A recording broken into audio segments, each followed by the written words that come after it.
মামার নামটা কথা বলে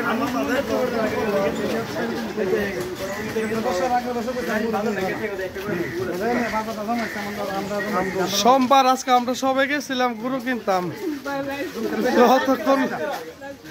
আমরা সবাই গরু কিনতাম গেছিলাম কিন্তু দুঃখের বিষয় আমরা গরু কিনতে পারছি না অনেক কষ্টের সাথে আমরা খালি হাতে বাড়িতে যাইতেছি তবে ইনশাল্লাহ 2-4 দিনের ভিতরে আমরা ইনশাল্লাহ গরু আশা করি আমরা গরু হাতে নিয়ে বাড়িতে ফিরবো আজকে হয়তো আমরা খালি হাতে ফিরতেছি বাড়িতে কিন্তু সামনে আমরা খালি হাতে ফিরবো না ইনশাল্লাহ